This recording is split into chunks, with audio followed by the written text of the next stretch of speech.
simply because of what people think, simply because of what is reported in the media. That is my position. My position is simply for the good of all. With this live coverage, do you see any of the characters, I say that, I use the word characters in due respect, of any of the characters that will be in the courtroom, do you see the live coverage as being, do you think that will interfere with how the outcome could be? Because certain mannerisms, certain talks, certain coinages of defense lawyers and prosecuting lawyers, certain ways they conduct themselves, the fact that we still do handwritten judgments and all of that, or take notes handwritten in the courts. Do you think the live coverage of media won't tweak or won't affect the way proceedings can come out? You see people now trying to adjust their tie before they talk, and just try to be finesse and all of that. Does it affect what you're supposed to do as a lawyer? No. The law is still the law. Whether it's on air or off air or out air. With camera in front of you. With camera in front of you. The law is still the law. Okay. Okay. The evidence before the court is still the evidence before the court. Okay, so nothing can erode that as long as it's before the court. And the court is going to act based on the evidence before it. And that is it. You're talking about the evidence. I'm answering the question you asked. I'm answering the question you asked. That's what I'm doing. I'm referring to so I've answered that question. That it will not. You're talking about the evidence before the court, but you have not actually thought about the process of the evidence being before the court. You have not thought about the witnesses who are going to appear and know that they are going to be viewed live.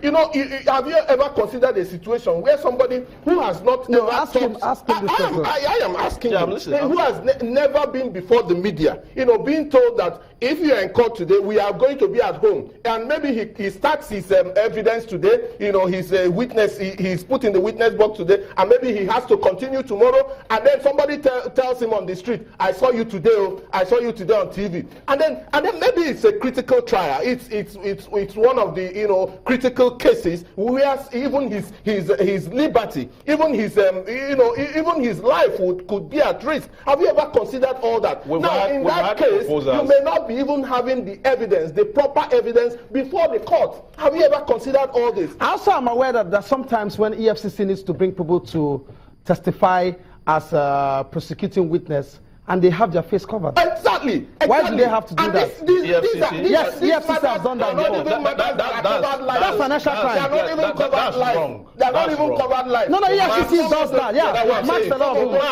For EFCC to have marked themselves, or the DSS to have marked themselves. Not themselves, prosecuting witness. Prosecuting witness. Yes. We've had proposals where it is said because of the evidence they are going to give in court. They should cover their faces. You know, because it may endanger their lives. That is exactly the point we are making. So there was a time a judge in, I think, Ilorin made a proposal to the federal government asking that sometimes they could have this and sometimes even tweak their voice. I know that in the UK, where you have issues that will jeopardize the life of the witness, they mask them and they tweak their voice so that when they come out in public, you know, people will not easily recognize them. Yeah, so under live coverage, television is going to be on their face. The purpose is for justice. Yes, so under live coverage, cameras are going to be on their face. Cameras will be beaming on their face. This is bribery. No, this is bribery, a case of alleged bribery taken. So if eventually this happens, then the judges who will be docked will be asked, okay, so this minister came to also give us money, so he has to come too and answer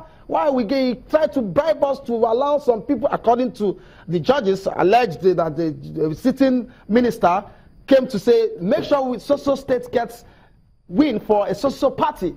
Now, so it's all inclusive. Have you thought about this? What is wrong exactly about getting those who are alleged to have been corrupt and witnesses and all that? What is wrong about pushing it out to the public. Is anything wrong about that? In the courts. I'm asking you. No, I'm giving you an answer. I'm asking both of you. Is anything wrong about it? There's nothing wrong. I want to see their faces. For the purpose of justice. Yes, I want to see the way they will talk. For the purpose of justice. Not even get the truth anymore, because that person will have to tweak his testimony, which he would have given, without any encumbrances, which he would have given in open court, without any pressure at all. He might have to tweak his evidence, knowing that he is being watched by the entire world, and this would actually impede justice at the end of the day. Justice is something that you must make sure that you don't pander to public sentiments. There's this statement that let justice be done no matter the circumstances. See what happened in the case of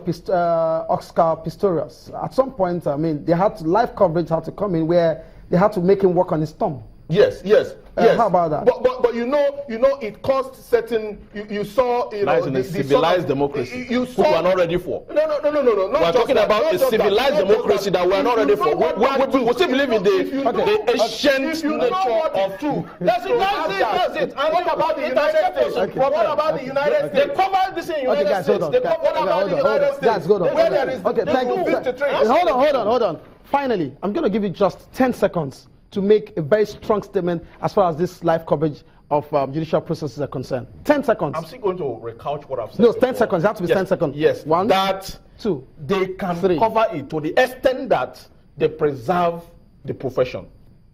It can be covered. Thank you very much. They must preserve My the profession. position is that there is already adequate procedures put in place, for the public to be informed at the end of the day, and after these things have been. So let us not allow speculation. Let us not allow undue pressure on the judiciary.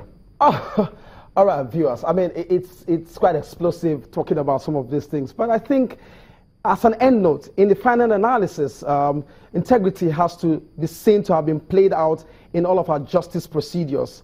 That's our package for tonight. Join us again next week. Bye for now.